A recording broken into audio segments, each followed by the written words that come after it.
Ladies and gentlemen, Convocation is now in session. As Chancellor, it's my pleasure to welcome you to our 295th Convocation. To all our graduates, first let me say congratulations. You have worked hard to achieve this, and graduation represents a major milestone in your lives. At Convocation, we assemble as a university community, the University of Western Ontario community, to celebrate and to recognize your achievements at Western and to wish you every success for the future. However, your learning are far from over. Learning is a lifelong process, and Western has not provided you with the answers to all questions. At most, we hope that what stays with you is a way of thinking objectively and approaching problems with an open mind and healthy respect for new ideas, all tempered with compassion and empathy for the human condition. You are forever a cherished member of this great university, founded more than a century ago, and we welcome you to the Western family. Again, congratulations to each and to every one of you. Now today, we also confer an honorary degree upon Phil Fontaine, in acknowledgement of his leadership in the advocacy and enactment of change and advancement for Canada's First Nation people. I'm delighted to welcome him to this convocation, and to present our distinguished candidate, I will now call on Dr. Jerry White, Faculty of Social Sciences. Jerry.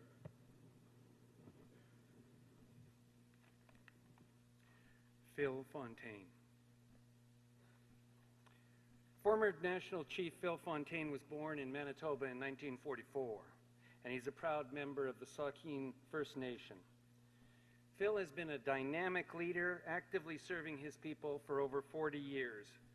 And how can I begin even to get a glimmer of that service in front of you? Phil Fontaine was first elected to the public office as chief at the young age of 28. And in the early 1980s, he was elected to the position of Manitoba Regional Chief for the Assembly of First Nations. When his term expired in 1991, he was elected Grand Chief of the Assembly of Manitoba Chiefs, where he served several consecutive terms. In this position, he was instrumental in protecting Aboriginal rights and treaty rights in the Canadian Constitution. In 1997, he stepped onto the national stage, assuming the highest elected office in Aboriginal politics, that of National Chief. He served 3 terms as National Chief. That had never been done before and has not been done since. There's an old saying that some people's lives are light as a feather, while others are heavy like great mountains. This man is not light as a feather, but rather he has changed this country and he has changed us, the people in it. When he became chief of his own community many years ago, he was driven by a passion to build better communities and well-being. Phil Fontaine pioneered many of the innovations, such as the Aboriginal controlled education system, first time in Canada, a locally controlled child and family welfare services agency, the first on-reserve alcohol and addictions treatment center in Canada, and many more. He was responsible for the first comprehensive self-government plan, which was developed for Manitoba First Nations. He is credited as well with the development of equity plans that literally created tens of thousands of jobs for people in this country.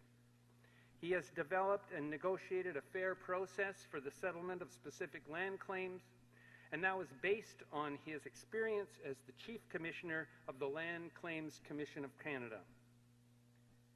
As Grand Chief, Phil Fontaine took Indigenous issues to the international stage and was the first Indigenous leader to address the OAS, or Organization of American States, as it's called. I remember many years ago, if you don't mind me bringing in a personal thing, I was a sort of a gopher, volunteer at the Métis Society of Saskatchewan with Jimmy St. Clair and that crew. And I heard you give a speech, and you said at that time, we have to understand the past, but we also have to change the future. But we do not have to dwell on injustices and mistakes to create hatred. And I remember those words as clearly today as when you spoke them many decades ago. Phil Fontaine's let's get on with fixing things kind of attitude stands as a beacon for First Nations and for newer comers like ourselves that we can actually build a society together through mutual respect.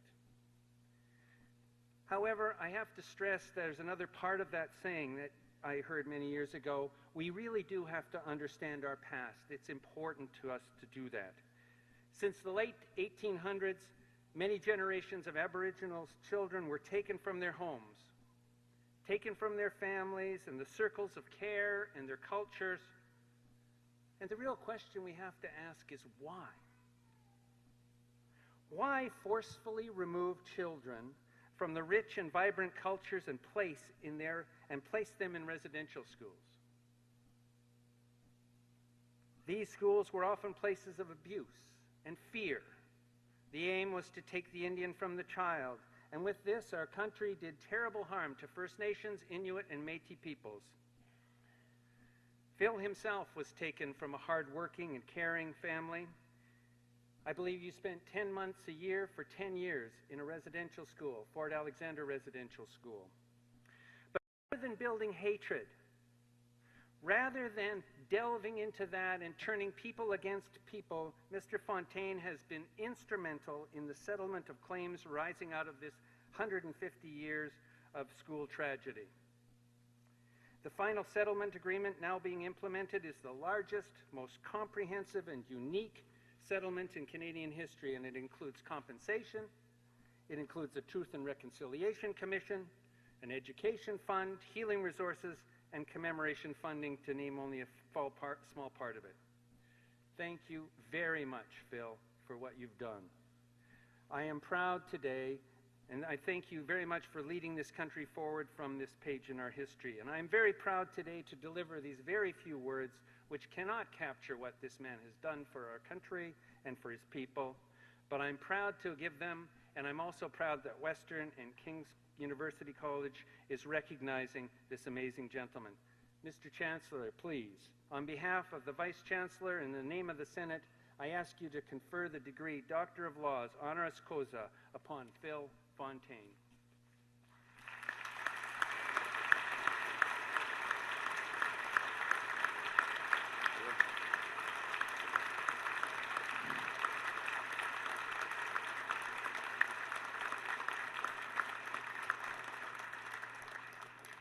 By virtue of the authority vested in me as Chancellor, I admit you to the degree of Doctor of Laws, honoris causa. Congratulations, Dr. Fontaine. Here's a copy of the citation that Sherry read for you. Good. Yes, you take it with you back there, you put it in your chair, and they'll take your information.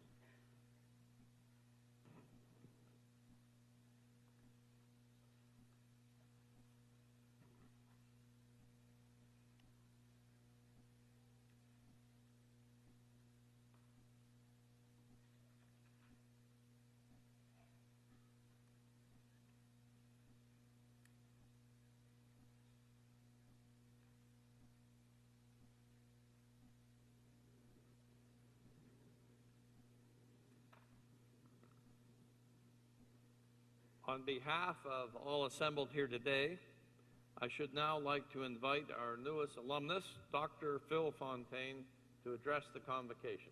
Dr. Fontaine.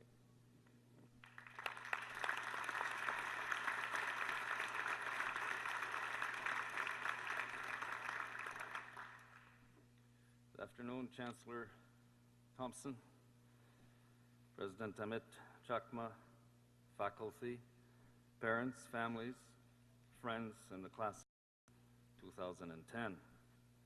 Congratulations on your graduation from King's University College, and thank you for allowing me the honor of sharing this special day with you. I received this honorary degree with deep gratitude and great humility. It is an award that you've given me as an individual, but it speaks to our highest aspirations as First Nations peoples, that we are not mere prisoners of fate.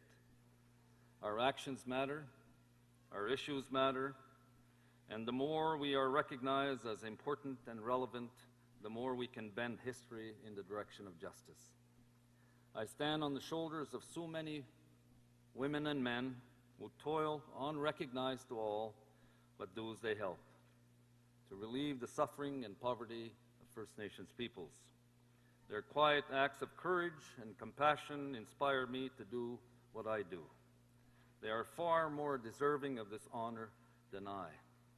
I wish my dear mother were here today to witness this ceremony. She would feel very satisfied and proud to see her youngest son of 10 sons receive such a wonderful and prestigious recognition.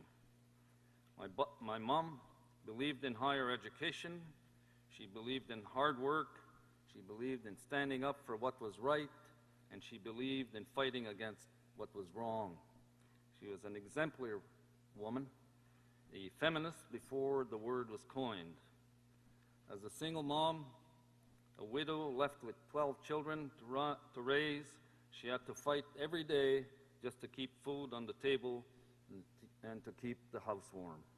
I remember, I was going to actually share this story, but maybe I won't. But maybe I will. In the good old days back home,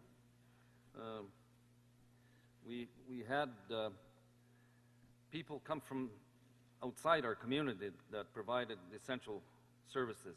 We had the waterman, we had the hydro man, we had very important people. And in those days, we paid 25 cents a barrel for water, and we had been paying for years. And the same with hydro. We had been electrified in the early 50s. And so in those days, if you didn't keep up with your bills, the hydro man would come and clip off your power. But that person had to climb the pole in order to turn off the power. And if you're out of power, you're without lights. So one day, the hydro guy shows up at our place.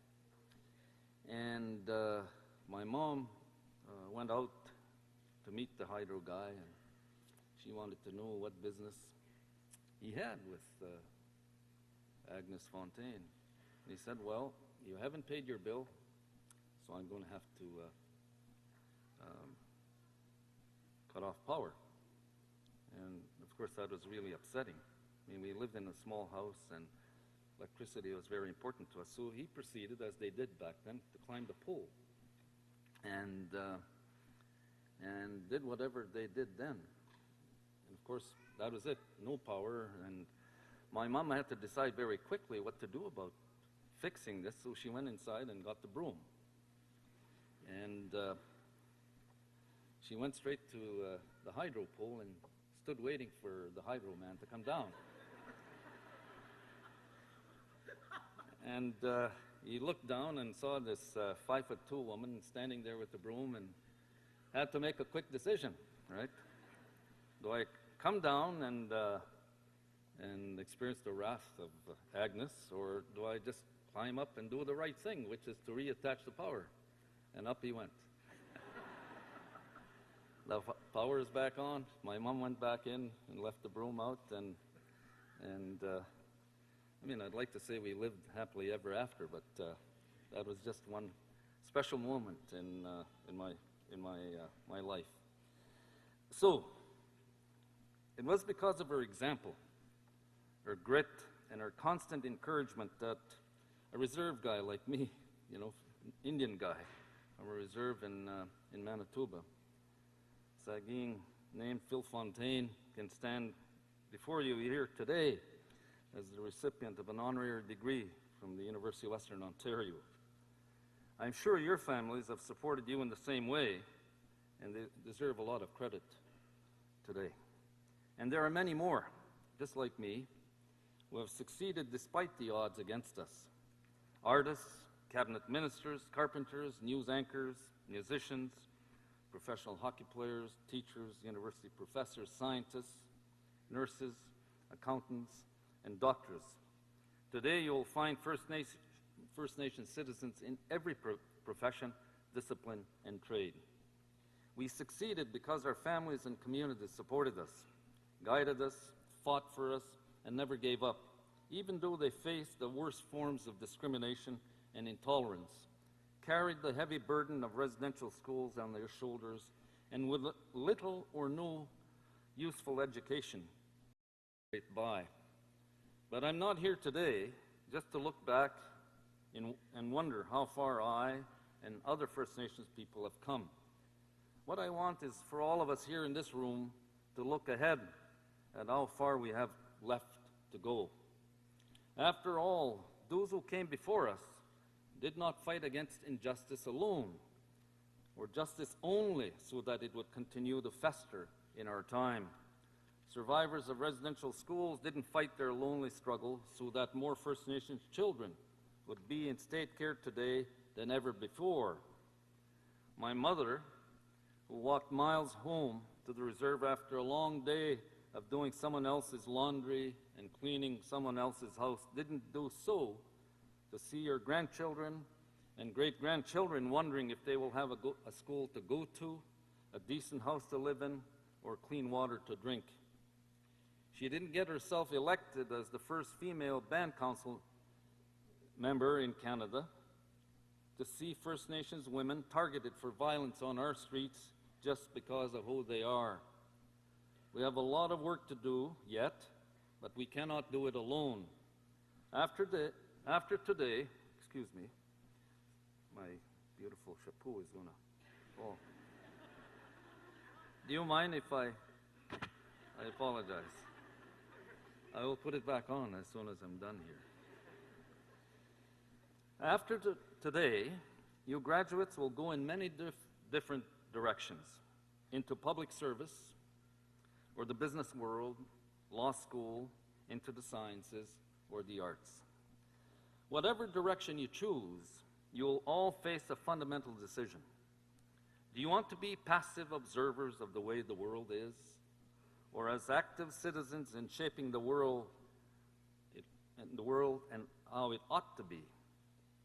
No one will force you to care about First Nations, the economy, the environment, the mass movements of migrants, or other important challenges facing Canada today. You'll be free to live in neighborhoods with people who are exactly like yourselves, and send your kids to the same schools, and narrow your concerns to what is going on in your own little circles. I hope you don't make that choice. I hope you choose to broaden, not narrow, your vision, because it's only when you hitch your wagon to something larger than yourselves that you will realize your true potential. Some think it is better not to rock the boat, or to get involved, or to take risks that may come back to haunt you one day in a job interview or some such thing. But I'm going to suggest to you that sometimes it is more risky not to act. Letting injustices fester year after year is more risky than doing something about them. Walking away from discrimination and pretending racism never happens is more risky than acknowledging it and trying to create a tolerant and fair society. The same must be said for our ailing environment, climate change, and the destruction of the ozone layer above us. Accepting things as they are instead of working for what could be is a much more risky proposition for a good future. We know inequities abound in the world. We know they're wrong, and yet they go largely unnoticed until people find the courage to stand up and say they're wrong. It is not always easy to stand up and say this, but you feel a lot better after you have done so. I commend those of you who have stood with First Nations in the past. I commend those of you who have demanded equal opportunity for our young people. I commend those of you who have protested against the destruction of our precious environment, and those of you who show zero tolerance for violence against women. Your involvement is important because no one leader or group of leaders, no matter how shrewd or experienced, can correct the injustices alone. Only the people of this country, joining hands and working together, can do that, or can do what is necessary to save the planet and achieve a more just society for all Canadians. It will take people like you from every city and town, of every race and background, to stand up and say that no matter what you look like or where you're from, every child in Canada should have the opportunity to receive the best education this country has to offer. Every child.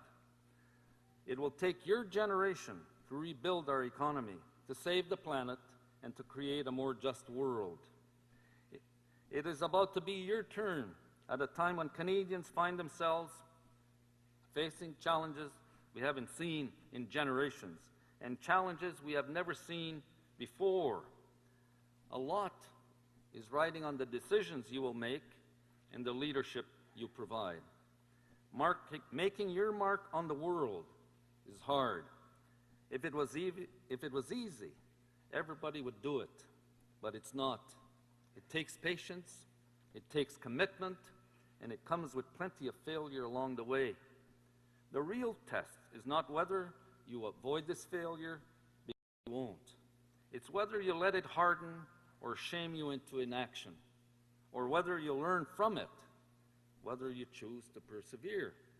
So I reiterate, in a few minutes, you can take your diploma, walk off the stage, and go chasing after the big house and the large salary and the nice suits and all the other things that our consuming culture says you should buy.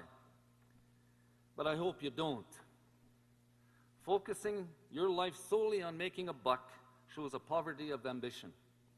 It asks too little of yourselves, and it will leave you unfulfilled. Don't let people talk you into doing what is easy or comfortable. Listen to what is inside of you and decide what it is that you care about so much that you're willing to risk it all. There are some who are betting against you, who say that you don't pay attention, that you don't show up to vote, and that you're too concerned with your own lives and your own problems. Prove them wrong. Thank you, miigwech, and congratulations on your graduation.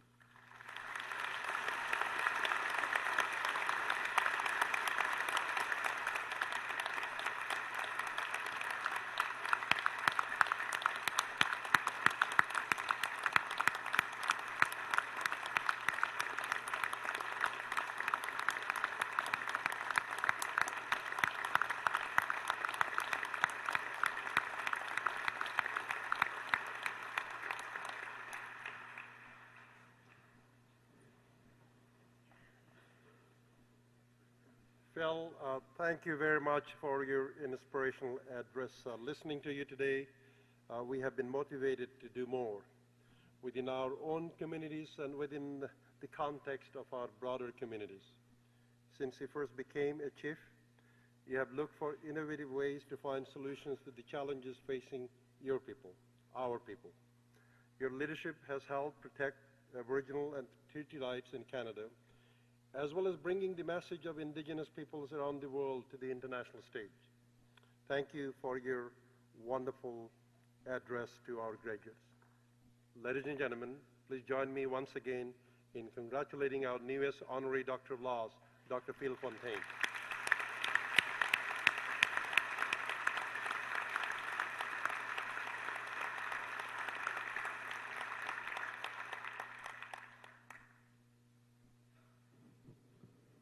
At this time, I take pleasure in asking Principal David Sylvester of King's University College to present the recipient of the King's University College Award for Excellence in Teaching.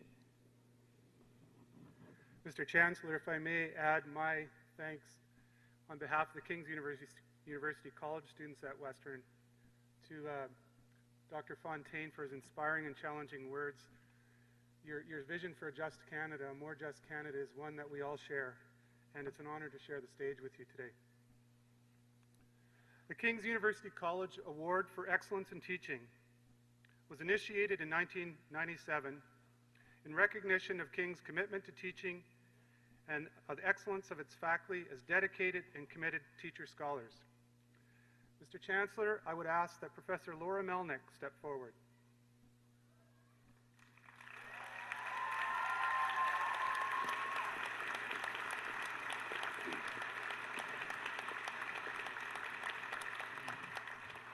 Since joining the college in 2002, Dr. Melnick has taught psychology at all levels of the program.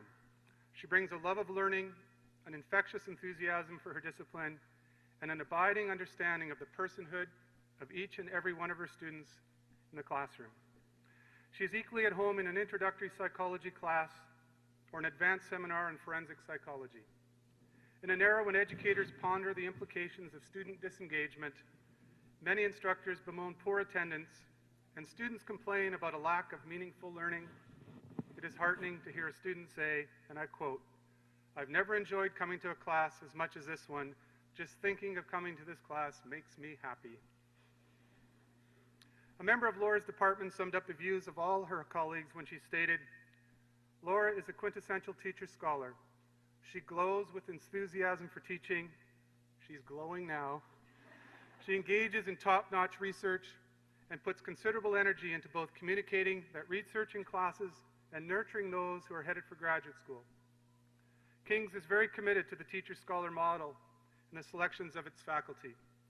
Laura sums up this dual role very well in her typically succinct manner, and so she will appropriately have the last word, and I quote, "I believe that education should foster understanding and a commitment to the pursuit of truth, inspire a love of learning, and encourage self-fulfillment." Mr. Chancellor, it is my pleasure to present Professor Laura Melnick so that you, along with the university, may recognize her outstanding contributions to the love of learning at King's University College. Congratulations, Laura. You can tell from the response. All those words are true. Very well done. There you go. Thank you.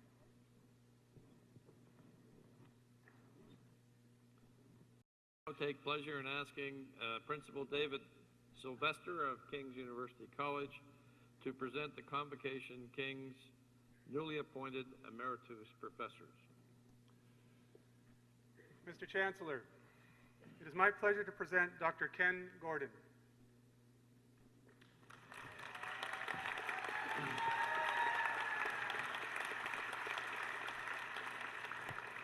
Dr. Gordon came to King's in 1979.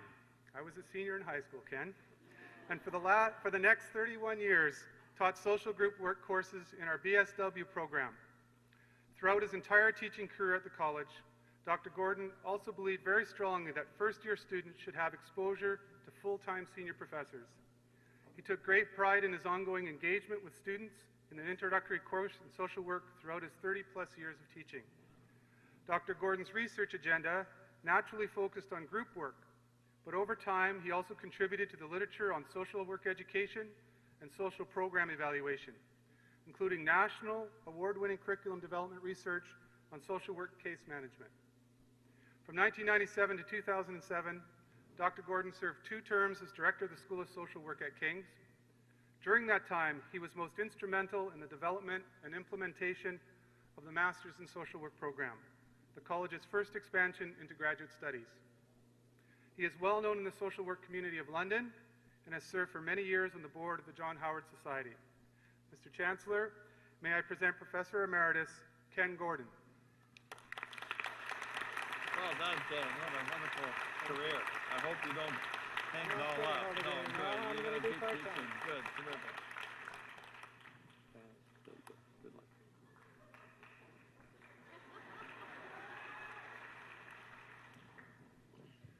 Mr. Chancellor, it is my pleasure to present Dr. Gary Patterson.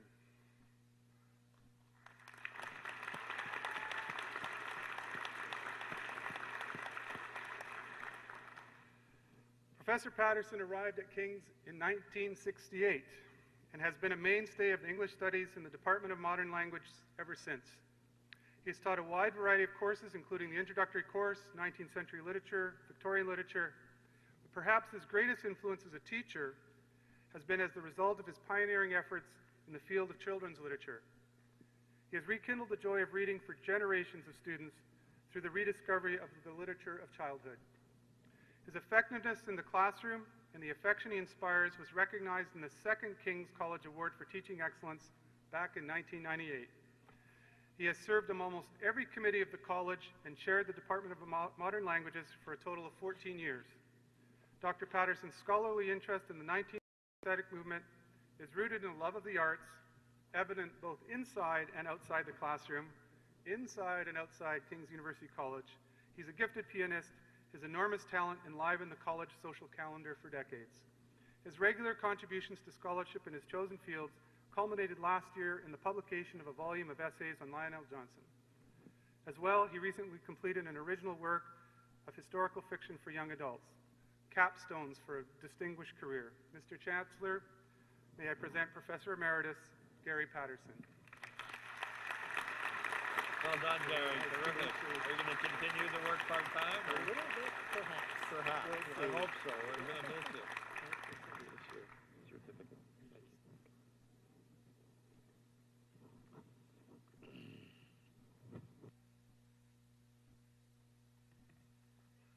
Will the candidates for degrees please stand?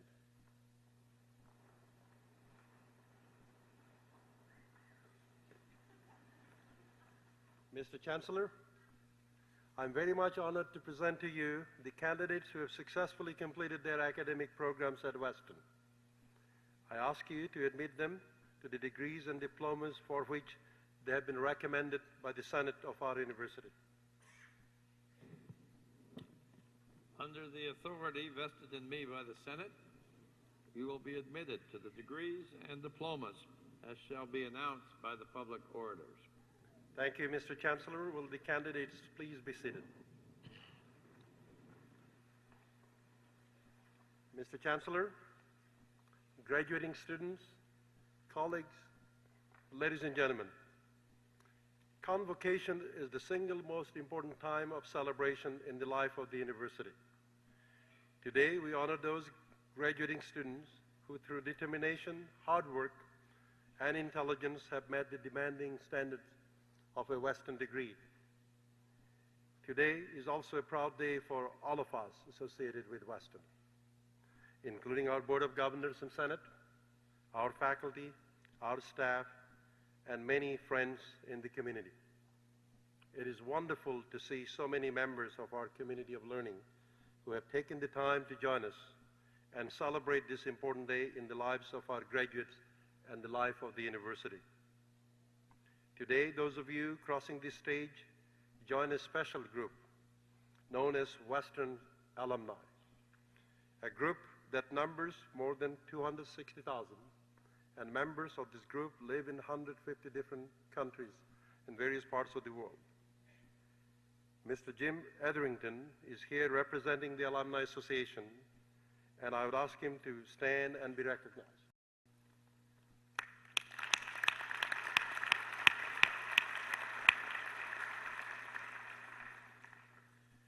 Western's Board of Governors is charged with responsibility for the overall governance of this institution. Today we have with us Ms. Joan Vanderheyden, representing the Board of Governors. I would ask her to stand and be recognized.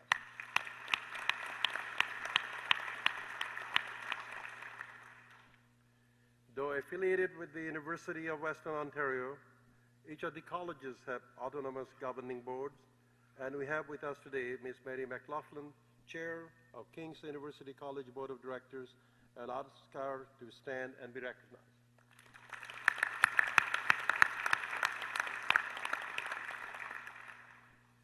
I would also like to acknowledge and thank the parents, spouses, children, relatives, and friends of our graduates who are here today. This celebration would not have been possible without your loving support. So on behalf of this year's graduating class, please accept our sincere thanks for the role you all have played in their being here today.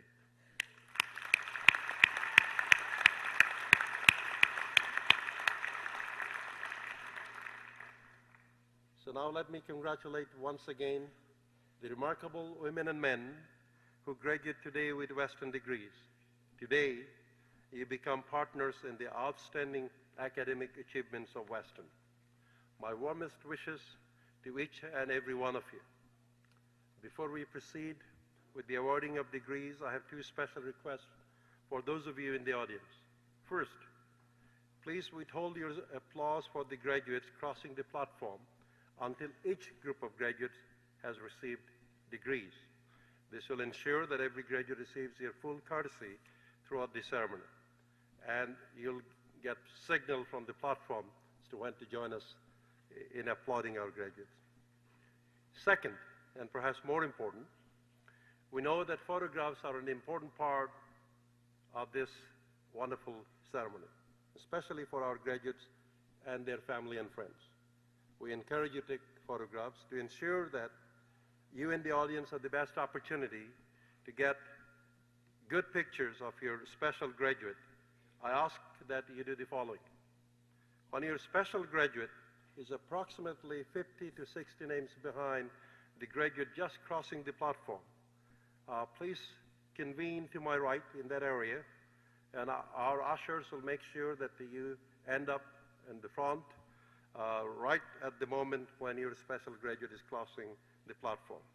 So this will allow you to take that wonderful picture, be it on a film or, as I said, more likely on a digital storage device.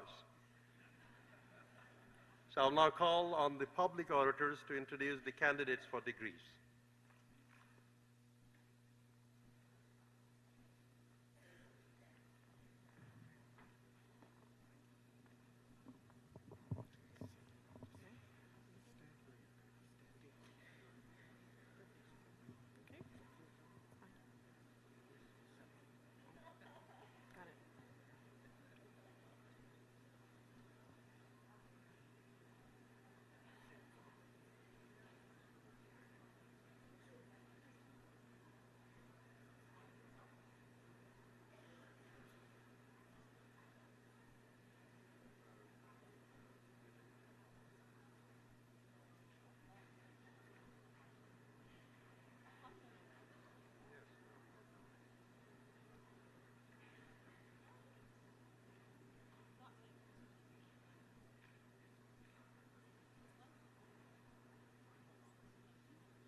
Mr. Chancellor, the following is a candidate for the degree of Master of Divinity. Nancy Pacino.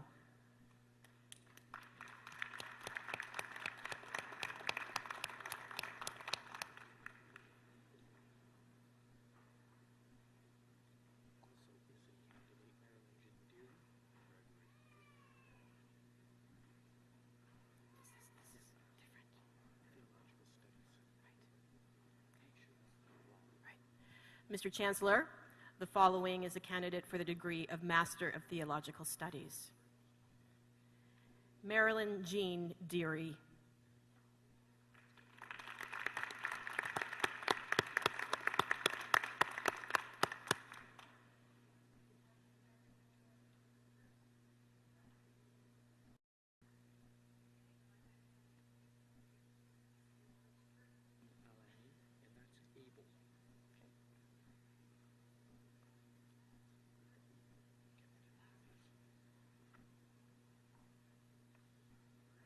Mr. Chancellor, The following are candidates from King's University College for the degree Bachelor or Baccalaureate of Arts Honors Program. Amanda Jane Abel. Saif Alden Alani. Alani. Melissa Christine Allen.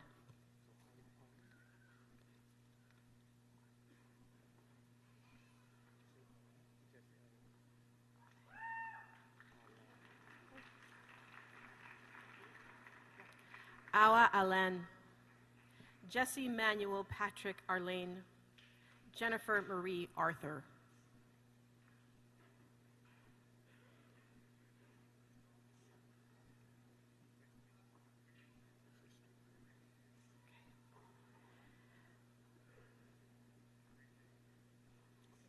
Matthew Back. Cassandra Barber. Justin Christopher Barker.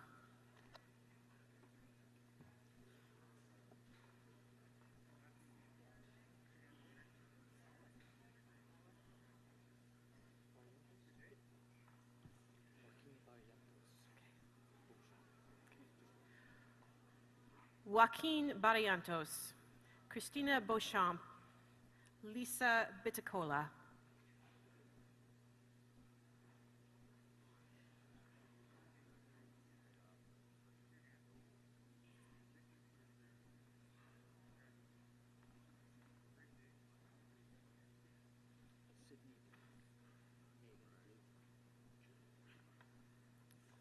Sydney Black, Megan Bloom, Julia Bolton.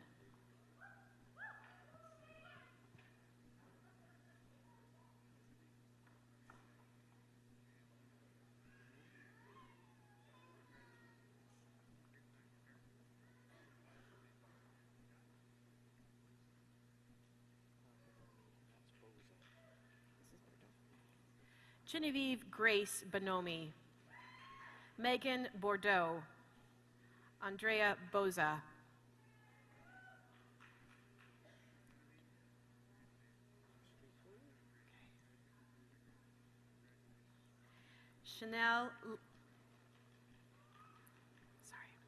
Chanel Leah Marie Butt, Rebecca Calder, Stephanie Caldwell.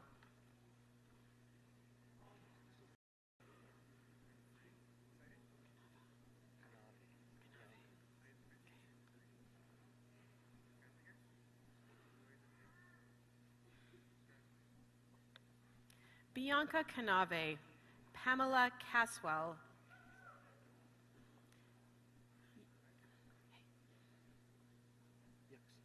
Yuxin Chen.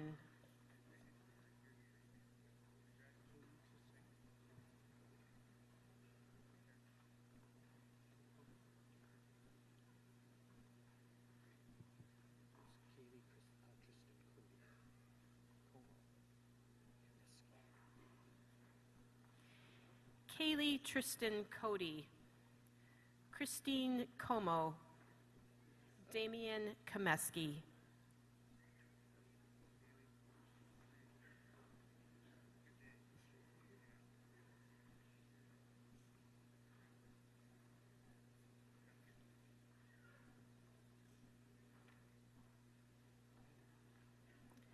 Thomas Norman Cook, Alexander Corbett, Candice Cox.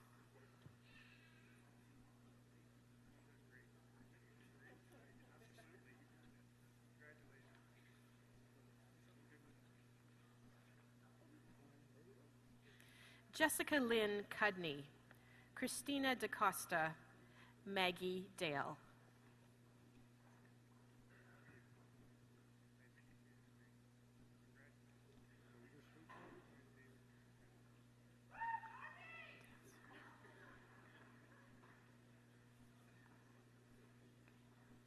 Brendan Timothy Dancer, Jillian Laura O'Brien Dobson, Bethany Ann Donner.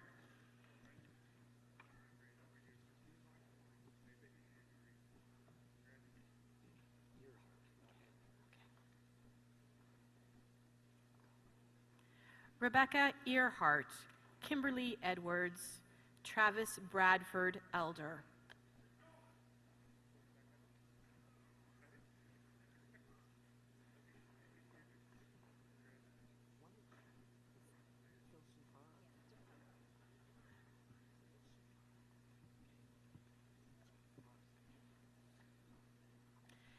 Philson Farah, Justin Farrell, Jeremy Flanagan.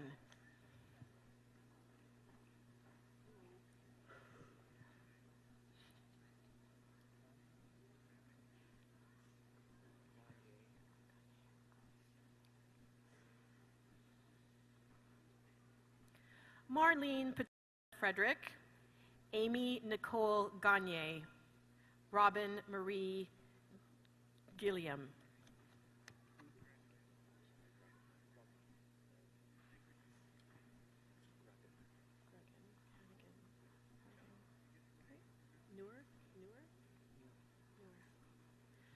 Patrick Gruggan, Noor Hannigan, Allison Mary Harding.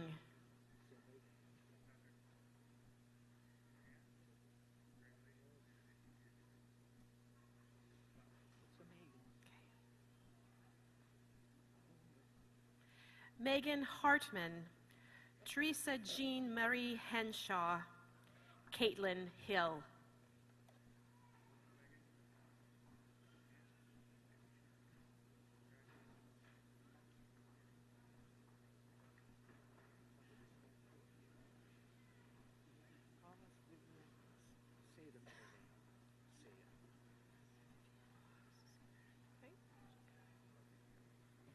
Peter Hodgkinson, Jacob Hoffman, Promise Vivian Holmes Skinner.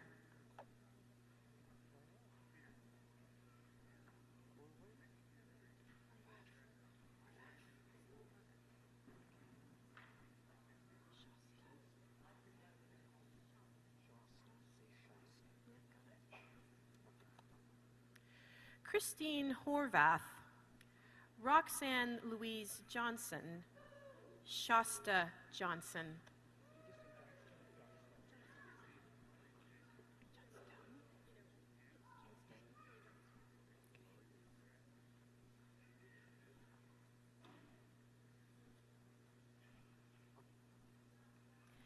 Kelly Johnstone, Megan Crystal Kelly, Laura Kennedy.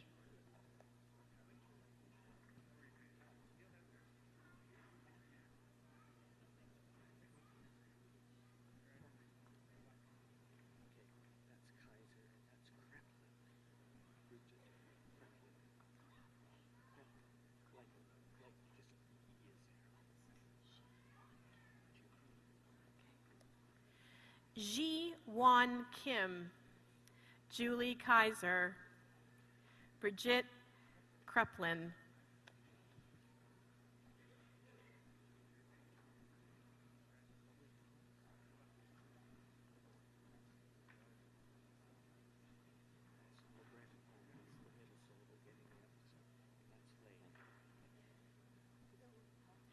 Erin Elizabeth Lane, LeBreton Holmes, Tom Legg.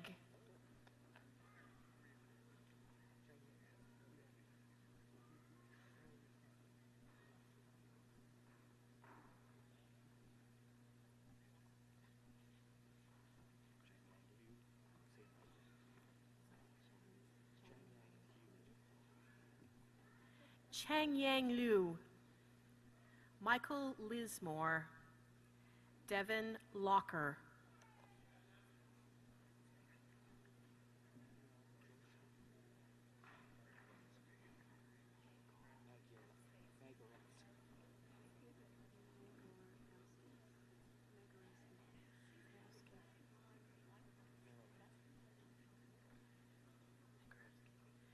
Danielle Megorowski, Shannon Marinan, Heather Marshall.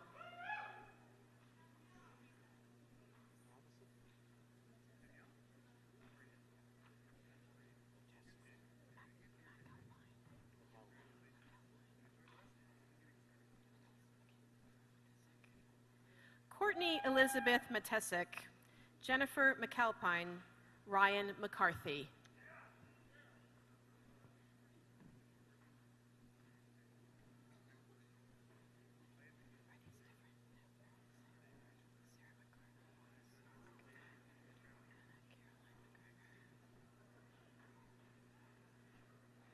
Sarah McCartney, Sarah McFadden, Anna Carolyn McGregor,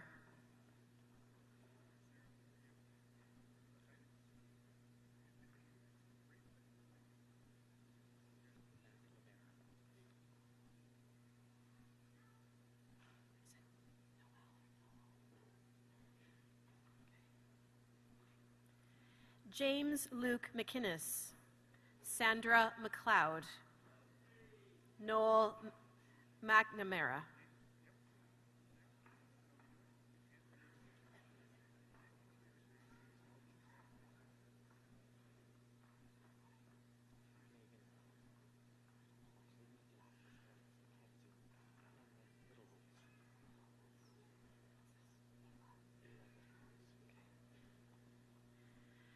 Megan Melchers, Sarah Marie McKenzie, Ayla Middleholtz,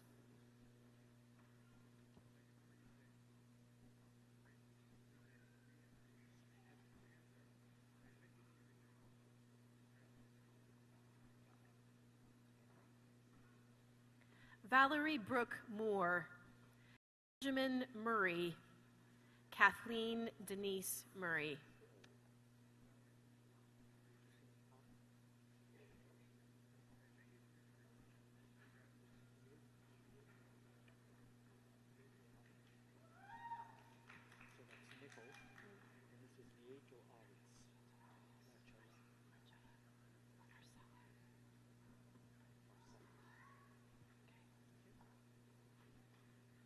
Laura Michelle Nickel, Marcela Nieto Arias, Andrew Nisbet.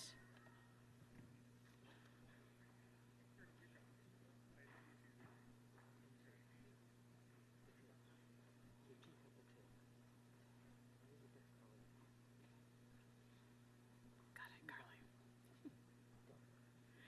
Carly O'Shea, Kritika Patil, Elizabeth Pereira.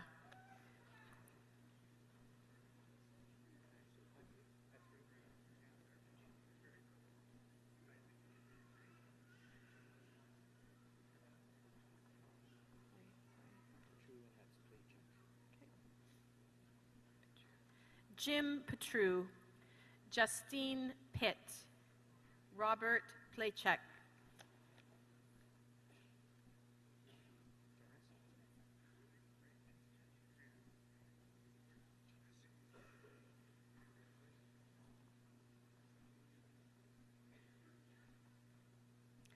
Janessa Plain, Jennifer Prosser, Megan Cecile Radford.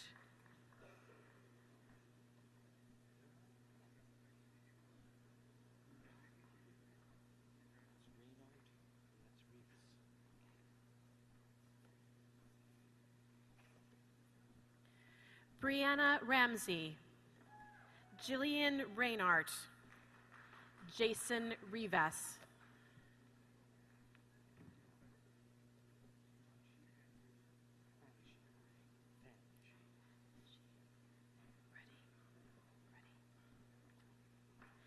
Amber Justine Ruddy, Holly Sharp, Fan Shi.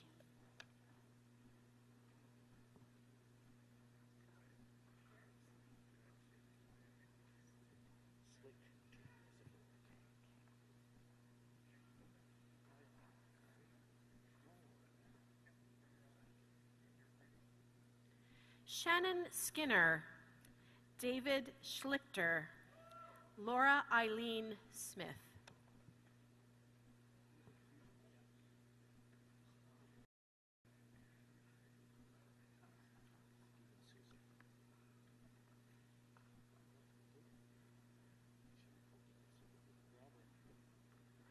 Stephen Souza, Samantha Strong, Kathleen Tate.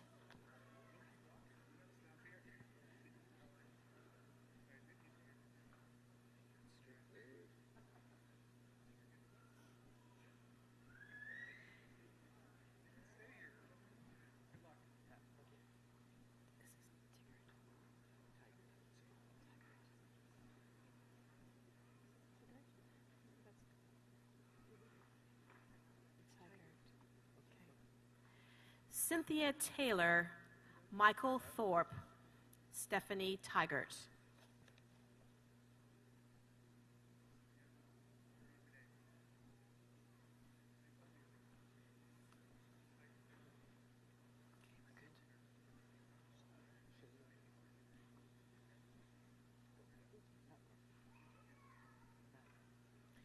David Tracy, Shayna Train, Matthew Truman.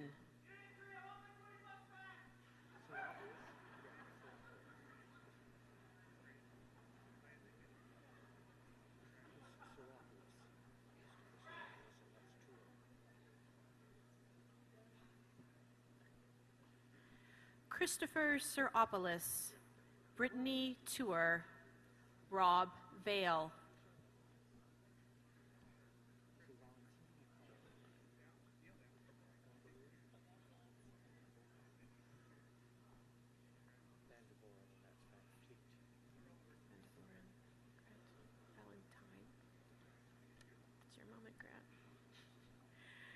Grant Valentine, Rachel Van de Voren, Alyssa Van Fleet.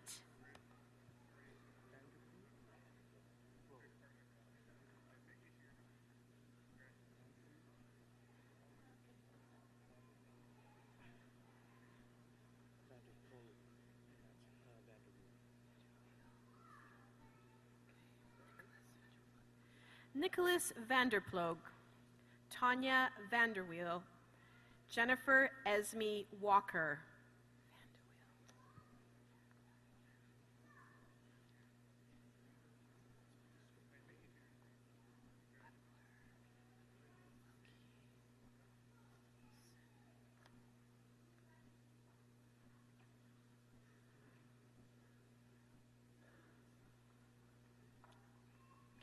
Ashley Ann Wepler, Jessica Wilkie, Brittany Wilson.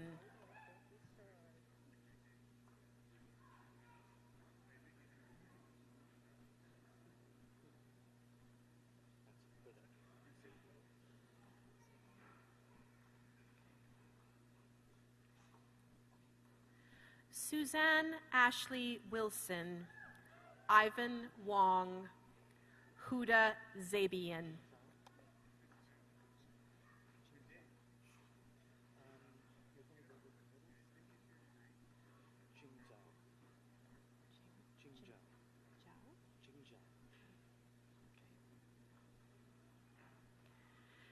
Qing Zhao.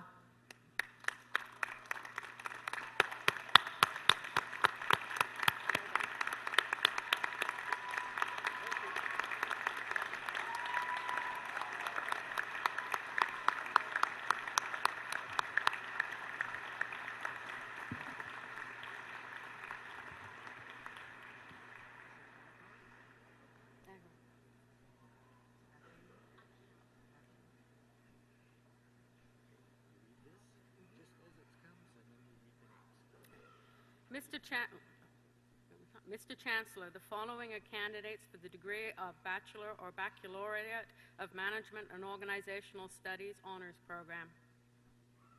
David Agro, Sharice Akeyung, Miriam Ashraf.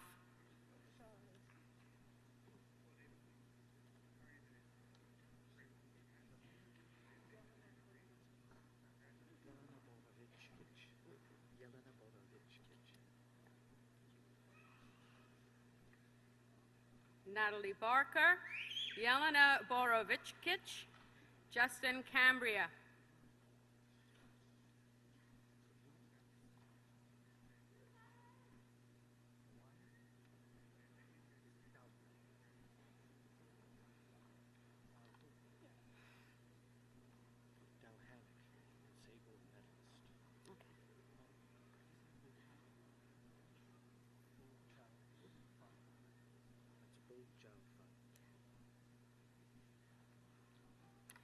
Sandra Kovena, Natalie Dohanick, gold medalist, Bo Chow Fan.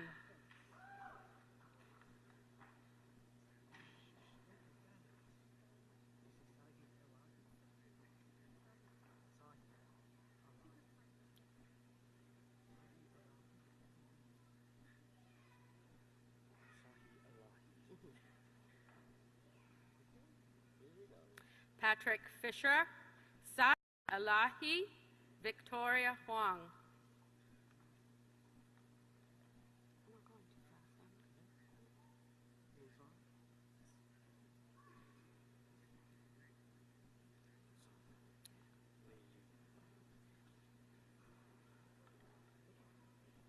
David Lozan, Lei Lee, Ryan Lindsay.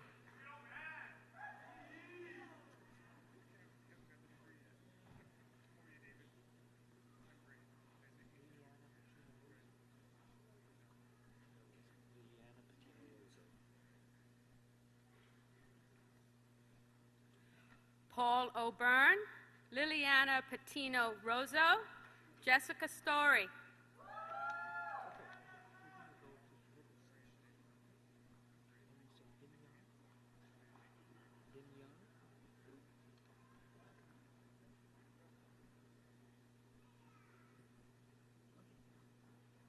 Bin Young.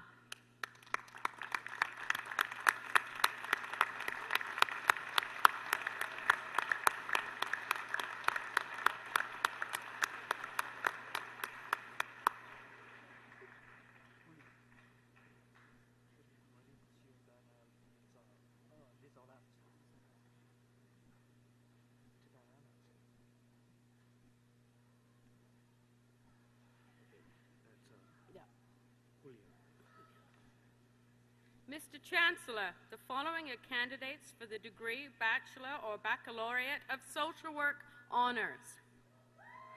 Julian Maurizio Bernal Lizarazo, Catherine Brown, Jeanette Alicia Burkholder.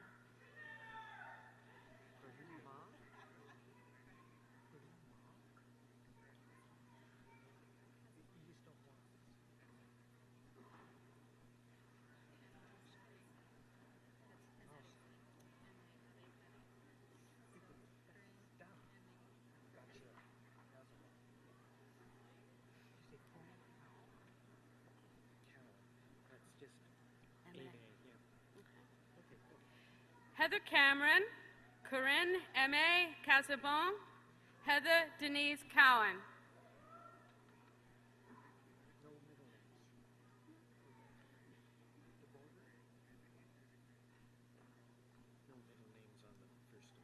Okay. Is it Jenny? Janine, okay.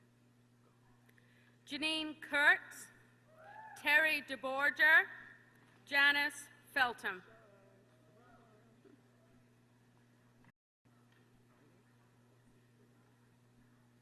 You just gotta walk across there.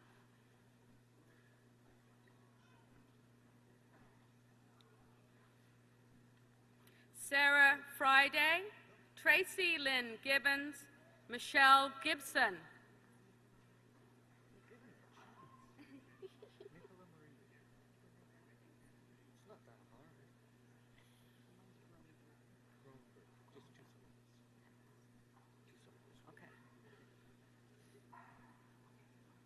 Nicola Marie Glatt, Kimberly Dawn Groenberg, Jenna Lee Halls.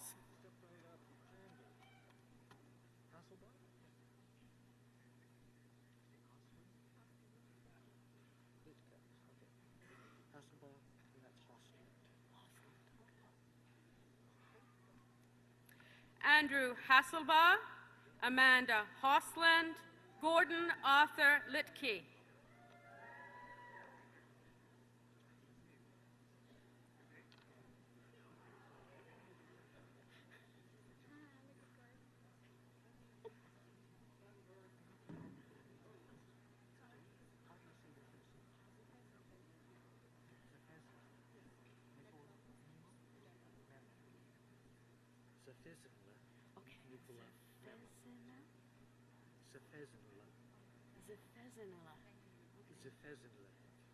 Zefezinla. Yeah.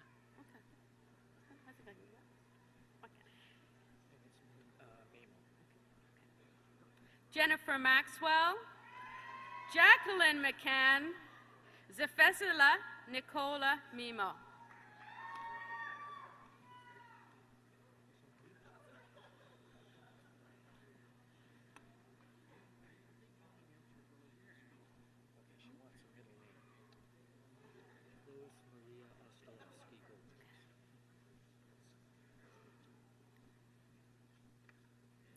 Amber Marucci, Lois Maria Ostolowski, gold medalist, Karen Michelle Peacock.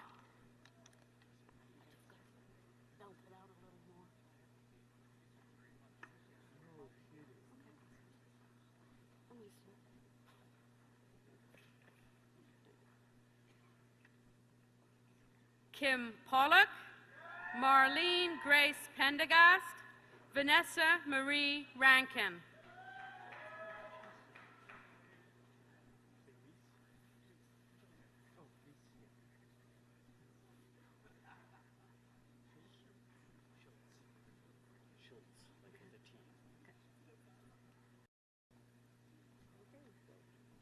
Joanna Lynn Reese, Amanda Saunders, Jennifer Schultz.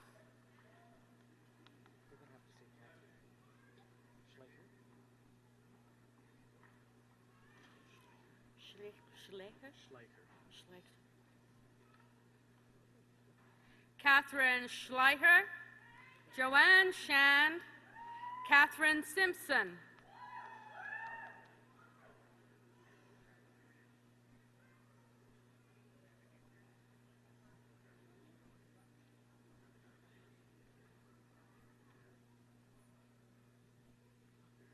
Christine Louise Skinner, Jennifer Smith, Lisa Smith.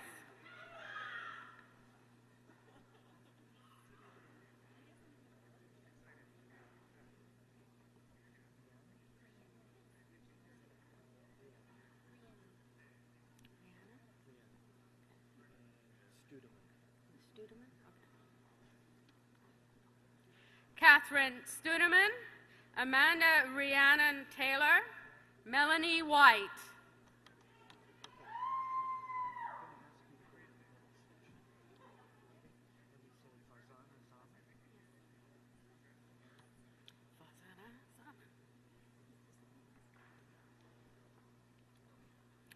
Farzana Zaman.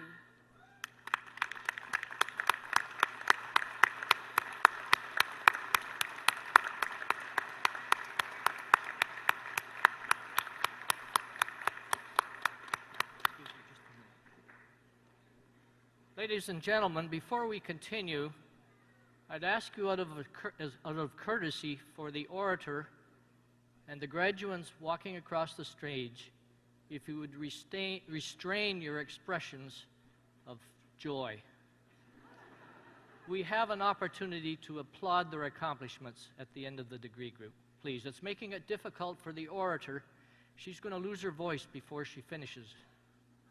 She's trying to talk louder than you people. It's not fair to the people whose names are being announced.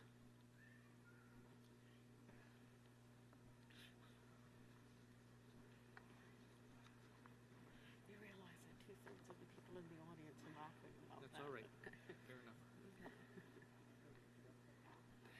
Mr. Chancellor, the following are candidates for the degree Bachelor or Baccalaureate of Arts 4-year program. Shadia Abdul Rahim, Claudia Accardi, Siobhan Akers. Sorry.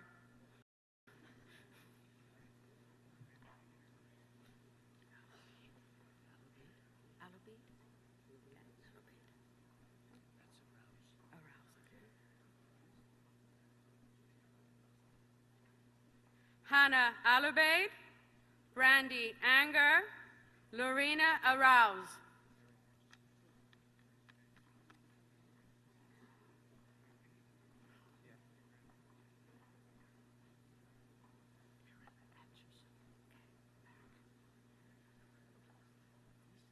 Erin Atchison, Michael Back, Erin Baker.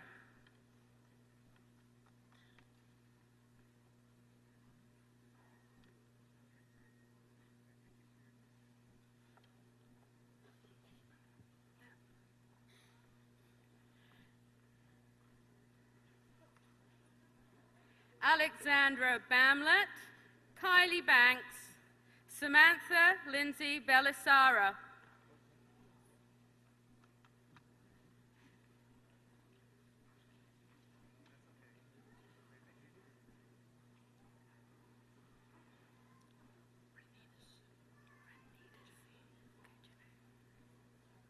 Courtney Bell, Janae Boyce, Evan Taylor Branitas.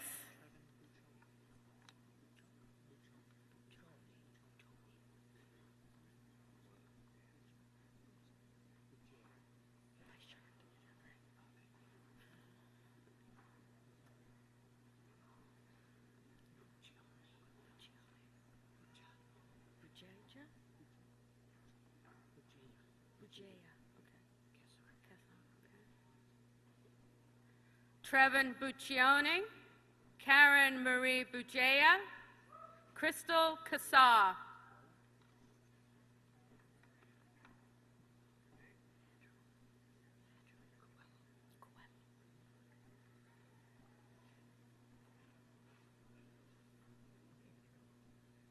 Andrew Coelho, Leslie Craig, Heather Jane Crawford.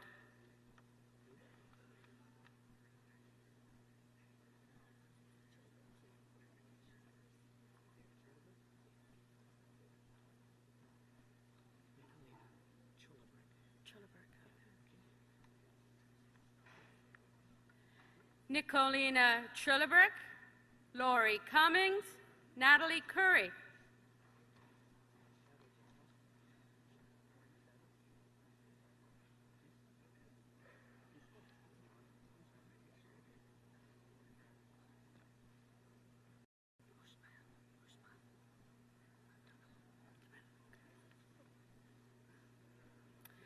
Michael Mercado da Costa, Usman Dar, Vanessa DeMello.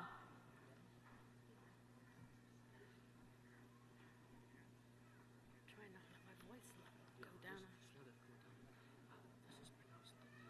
Denise, okay. Kelly Bracken Denise, Stephanie Dodds, Christy Dodge.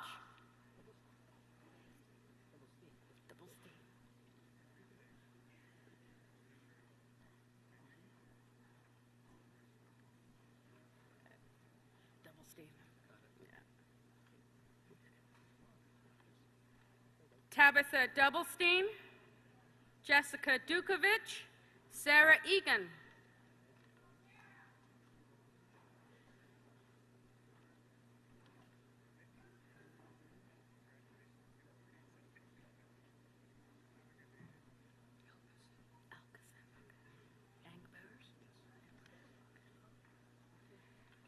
Nadia Elias, Dania Elkasim, Stephanie Engbers.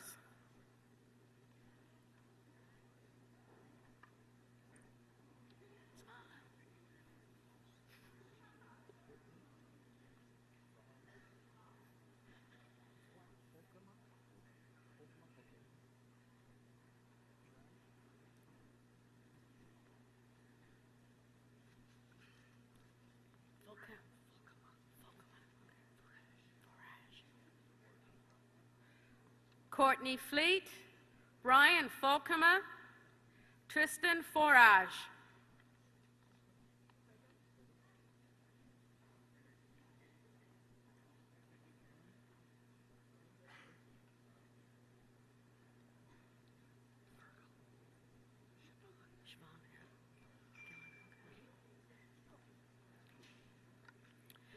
Bridget Fergel, Ashley Geddes, Siobhan Gillen.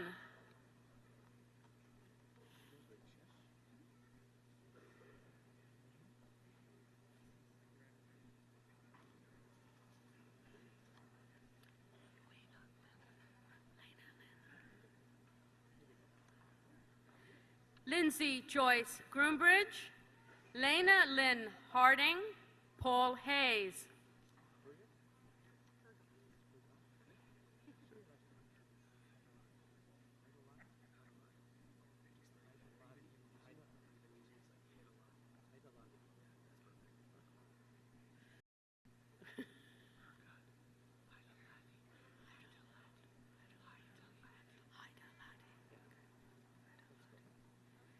Jennifer Joanne Hergott, David Michael Haidarlati, Sabah Islam.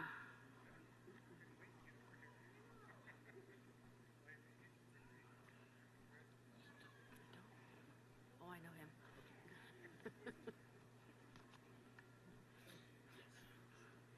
Chelsea Ito, Jeffrey Canson, Marwan Keste.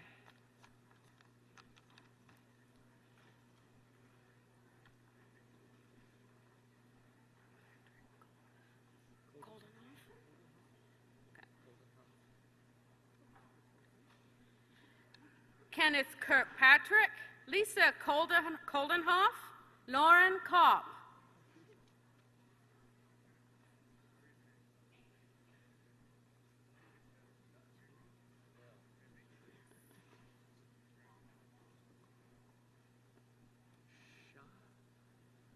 Shadin?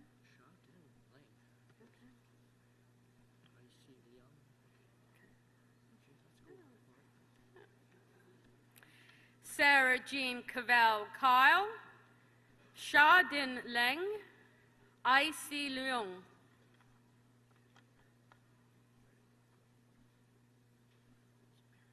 Marriott, like the hotel.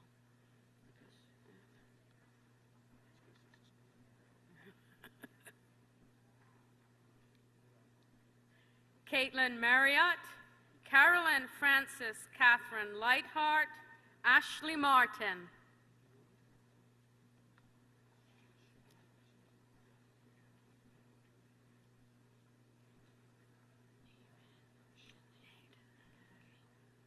Celtic background.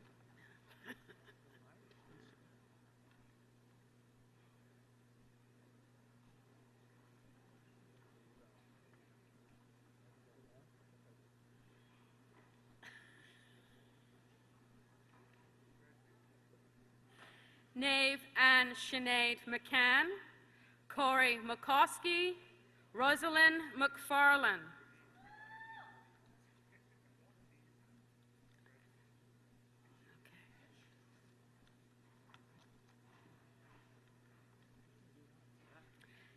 Lucas McKee, Nicholas McMillan, Kyle James McNeil.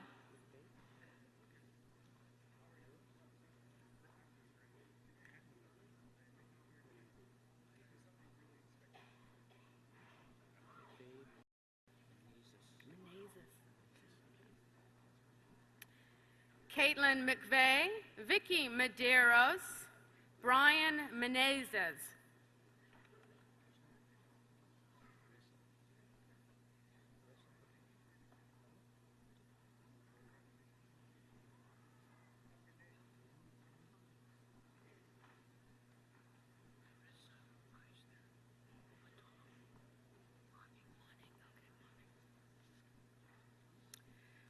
Carissa Meisner, Andrea Madolo, Haley Morning.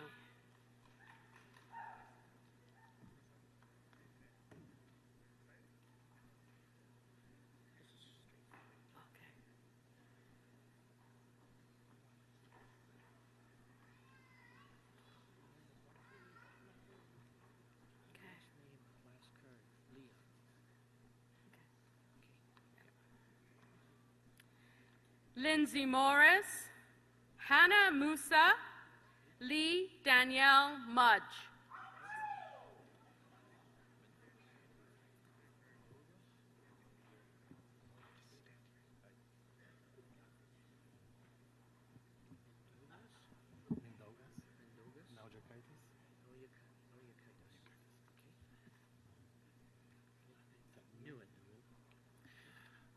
Mandaugas Najakaitis, Trin Hai Nun, Ryan O'Connell. Wait for them to start moving before you start talking.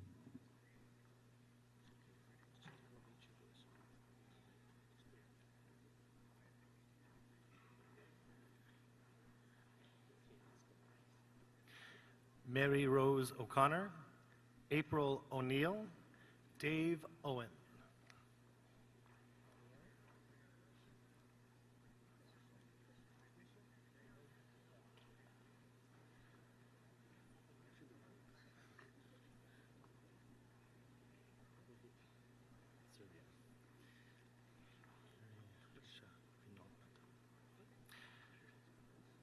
Michelle Palmieri, Trisha Vinod Patel, Alexandra Popovich.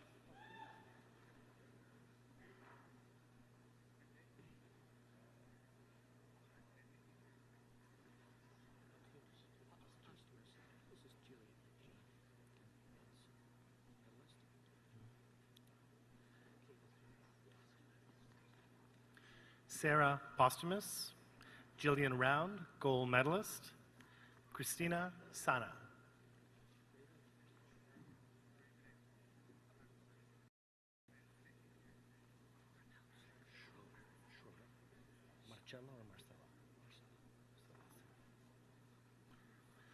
Barbara Saunders, Brittany Schroeder, Marcella Severi.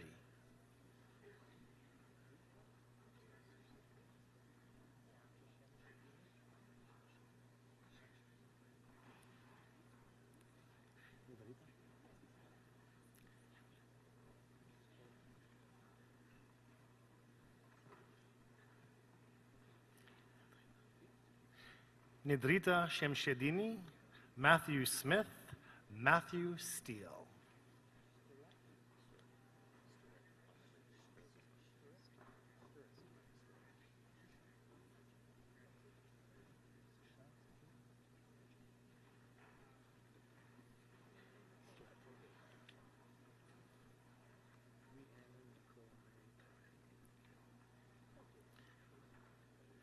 Travis Starrett, Lindsay Suchard, Rhiannon Nicole Mary Tarr.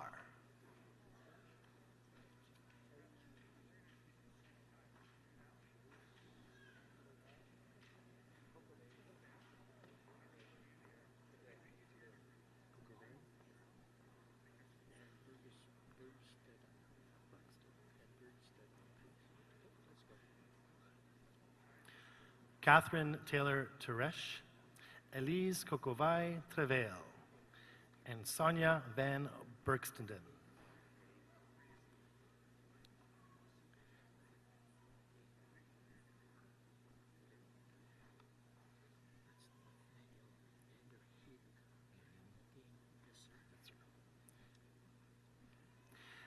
Nathaniel Vanderhayden, Nadine Visser, Allison Weatherall.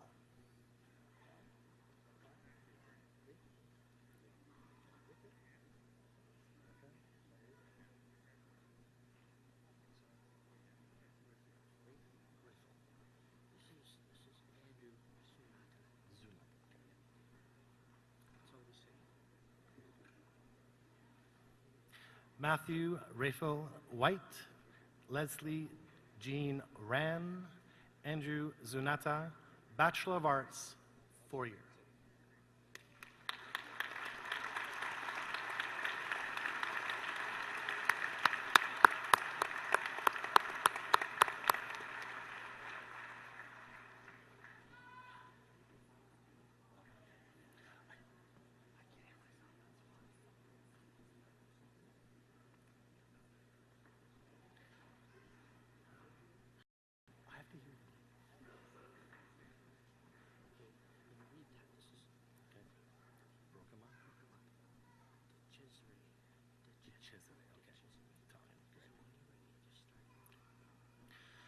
For the degree Bachelor or Baccalaureate of Mr. Chancellor, take two, the following are candidates for the degree Bachelor or Baccalaureate of Management and Organizational Studies. Oh yeah.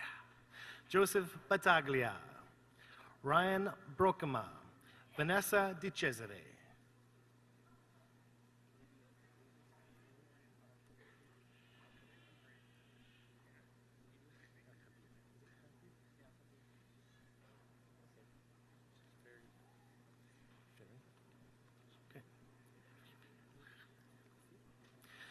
Ripi El Khatib, Michael Etheridge, Ryan Ferry.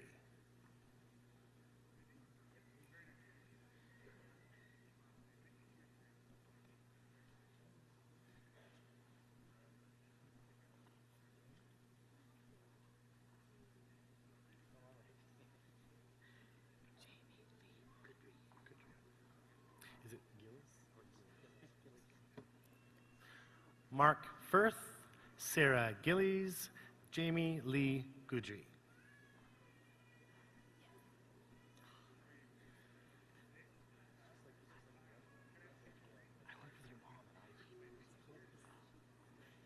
You know the gang.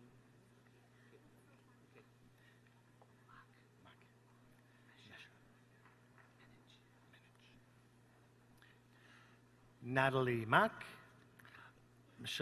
Michael Mesha, Anna Nietzsche.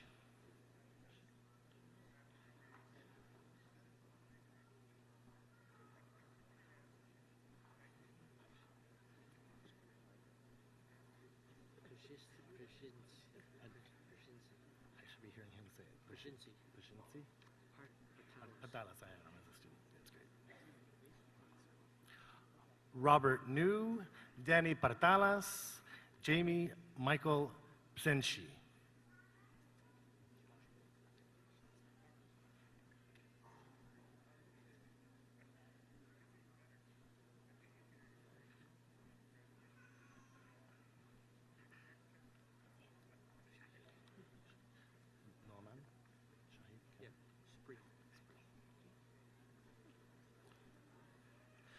Jennifer Schlossberg, Norman Shahid, Graham Spriel.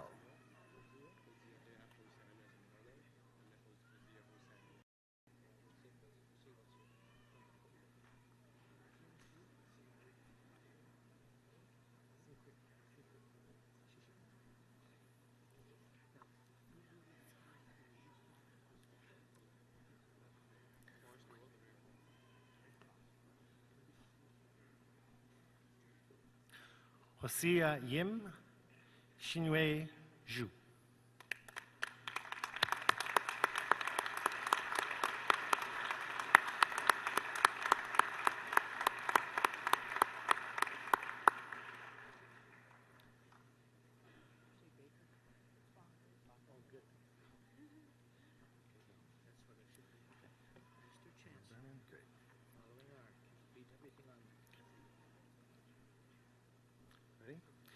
Mr. Chancellor, the following are candidates for the degree Bachelor or Baccalaureate of Arts.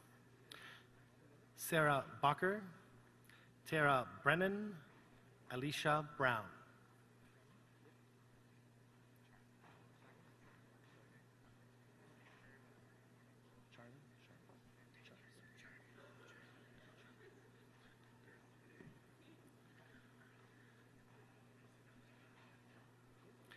Daniel Charmy, Shane Clark, Richard Kramer.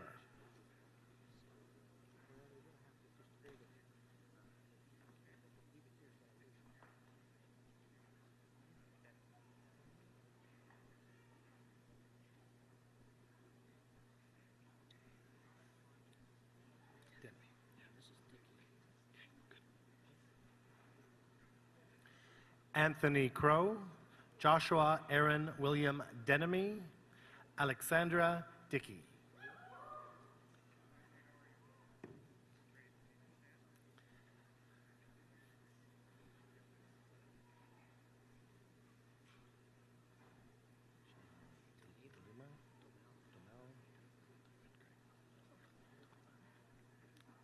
Sheldon Noel Delima, B. Jordan Domel, Carolyn Emily Grace Dykeman.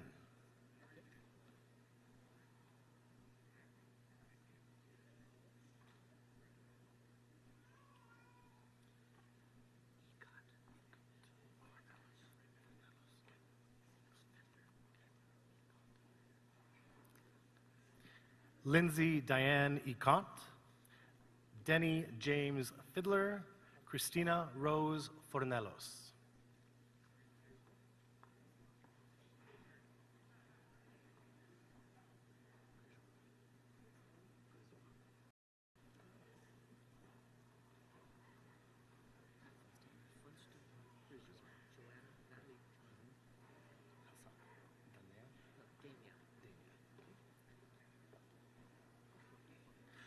Lindsay Amanda Irene Funston, Natalie Joanne Griswa, Dania Hassan.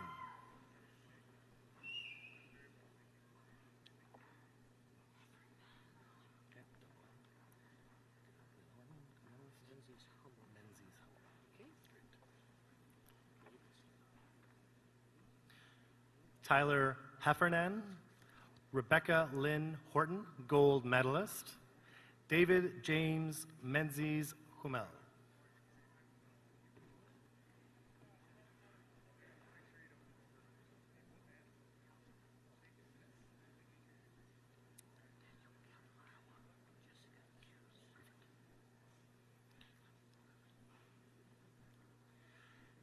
Caitlin Marie Jones, Daniel Kalmar, Jessica Hughes.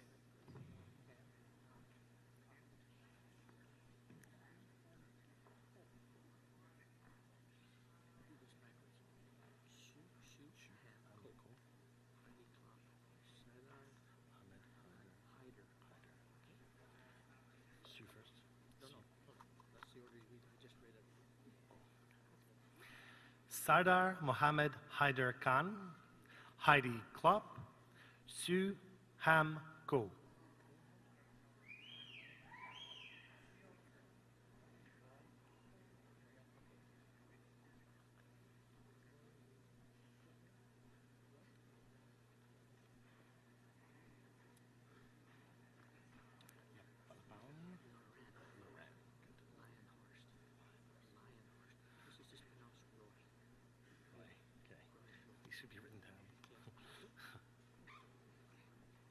Catherine Ann Lapalme, Lauren Leonhorst, Rui Luo.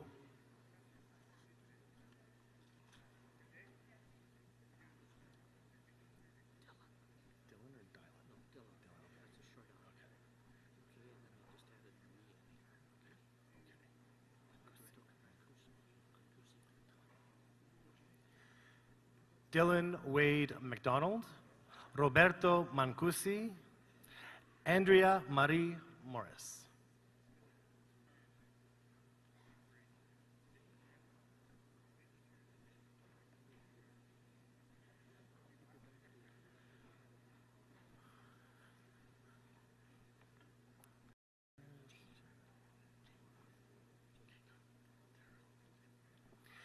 Danielle Ashley Myers, James Orr, Tara Ruth Patterson.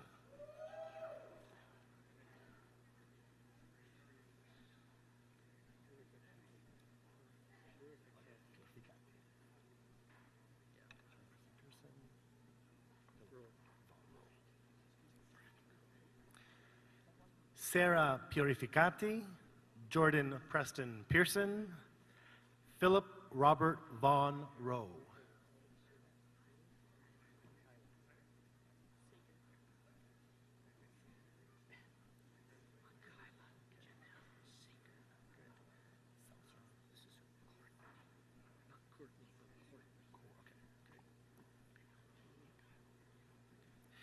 Michaela Janelle Saker, Abby Elizabeth Seltzer, and Courtney Sherman.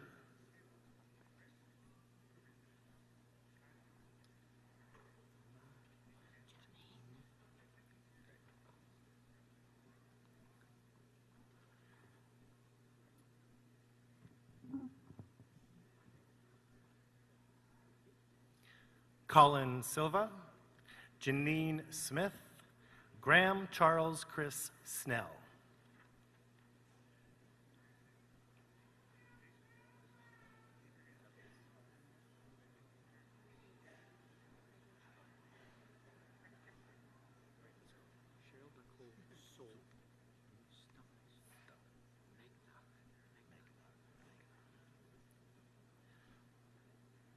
Cheryl Nicole So, Christopher Stubbins, Megna Tillman.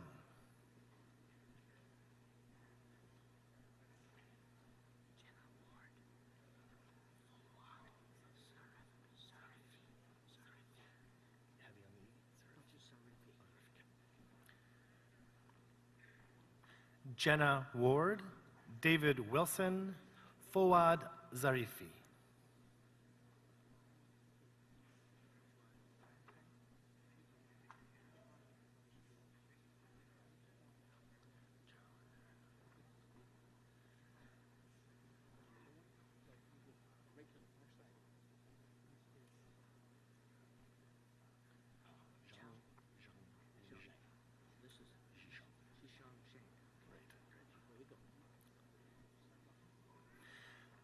Chao Zhang, Zhishong Zhang.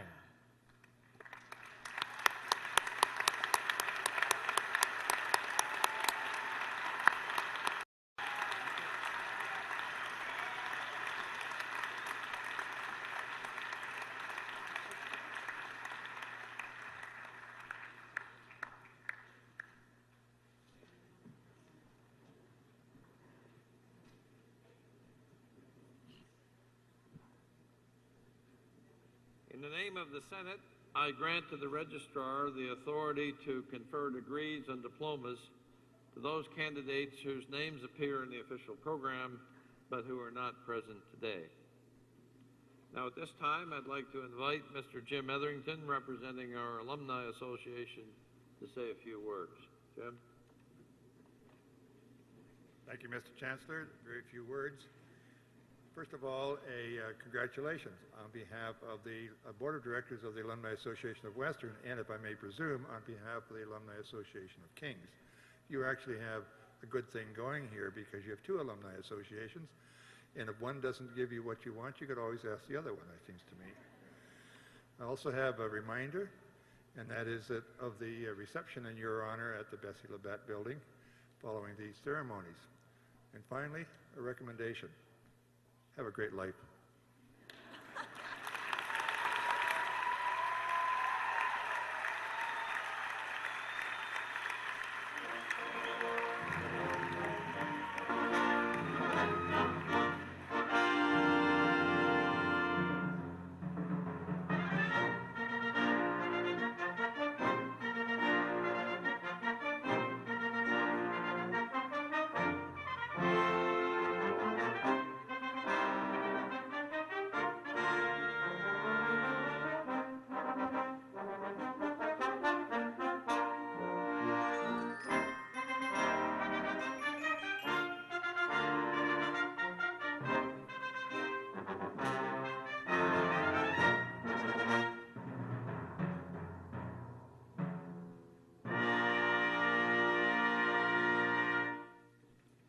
Before closing convocation, I wish to express my appreciation to all of those who have contributed to the success of the day.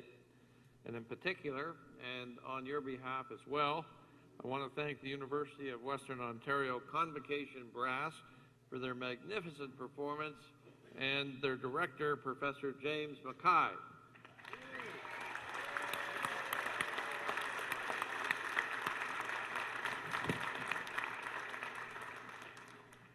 May I request that the audience remain at their seats while the academic procession leaves the hall. Convocation is now adjourned.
graduate studies.